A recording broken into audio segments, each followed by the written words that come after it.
Hello everyone, welcome to Binayak mom kitchen. আজকে বানাবো ভোলা মাছের সর্ষে ঝাল। এর জন্য আমি কতগুলো ভোলা মাছ নিয়ে নিয়েছি।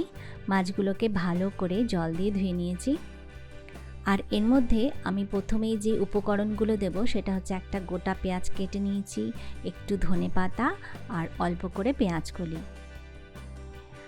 আর প্রথমেই আমি নুন আর হলুদ দিয়ে মাছগুলোকে মাখিয়ে নেব। শীতকালে নানান ধরনের মাছ পাওয়া যায় আর এগুলো বিভিন্ন ধরনের সবজি দিয়ে খেতে খুবই ভালো লাগে। আর এই ভোলা মাছের মধ্যে বিভিন্ন ধরনের প্রোটিন, ভিটামিন থাকে যেগুলো নাকি চোখের পক্ষে খুবই ভালো। মাছগুলো যখন মাখানো হয়ে যাবে এর মধ্যে আমি যেই মশলাগুলো দেব সেটা হচ্ছে অল্প একটু আদা আর কয়েকটা কাঁচা লঙ্কা আর জিরে 2 চামচ পরিমাণ। আর এখানে 1.5 চামচ পরিমাণ সর্ষে আমি বেটে নিয়েছি, এটা সাদা সর্ষে। কড়াইতে তেল বসিয়ে দিয়েছি। তেলটা যখন গরম হয়ে আসবে ভালো মতো, তারপরেই আমি মাছগুলোকে এর মধ্যে দিয়ে দেব। আমার চ্যানেলে যারা নতুন তারা অবশ্যই চ্যানেলটিকে সাবস্ক্রাইব করতে ভুলবেন না।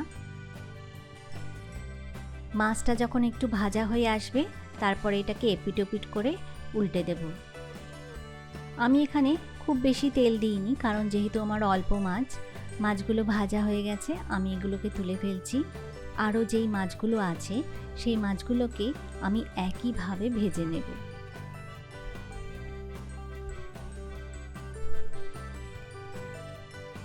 এই মাছগুলো ভাজা হয়ে গেছে, এগুলোকেও তুলে ফেলছি। এরপর আমি ফোড়নে একটা শুকনো লঙ্কা দেব।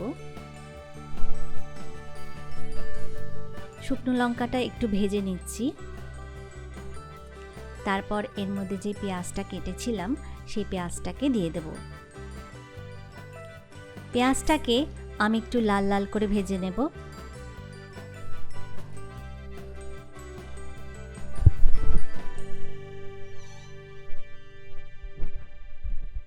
তারপর যে পেঁয়াজকলিটা কেটেছি সেই পেঁয়াজকলিটাকে এর মধ্যে দিয়ে দেব। এটাকেও একটু ভেজে নেওয়ার পরে আমি যে মশলাটাকে বানিয়েছিলাম আদা, জিরে আর লঙ্কার, সেই মশলাটা এর মধ্যে দিয়ে দেব। এখন কিন্তু আমি সর্ষের যে বাটনাটা বেটেছি সর্ষেটা, সেটা দেব না, ওটা পরে দেব। এরপর একটু হলুদ গুঁড়ো দেব আর সামান্য একটু জল দিয়ে মশলাটাকে ভালো মতো কষিয়ে নেব। মশলাটা যখন একটু ভালো মতো কষিয়ে আসবে তারপরে আমি এর মধ্যে পরিমাণ মতো জল দিয়ে দেব। খুব একটা বেশি জল দেব না, অল্প করে জল দেব, যেহেতু মাখা মাখা চাইছি তাই জন্য অল্প করে জল দিয়ে দেব।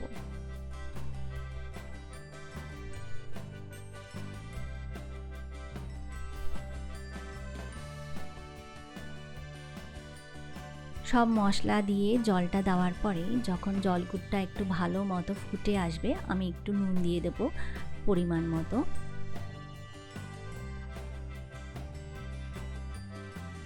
এবার নেড়ে চেড়ে আমি মাছটাকে ঢেলে দিচ্ছি। আমার মাছটা প্রায় যখন একটু সামান্য একটু সেদ্ধ হয়ে আসবে তারপরে আমি এর মধ্যে যে সর্ষেটা বেটে রেখেছিলাম সেই সর্ষেটাকে এর মধ্যে দিয়ে দেব আর একটু ধনেপাতা দিচ্ছি। এতে করে সর্ষের যে স্মেলটা সেটা খুব ভালো আসবে আর খেতেও খুব ভালো লাগবে। রান্নাটা শেষ। রেসিপিটা ভালো লাগলে অবশ্যই লাইক, শেয়ার আর কমেন্ট করতে ভুলবেন না। আজকের মতো এখানেই বিদায় জানাচ্ছি। Tata, bye bye.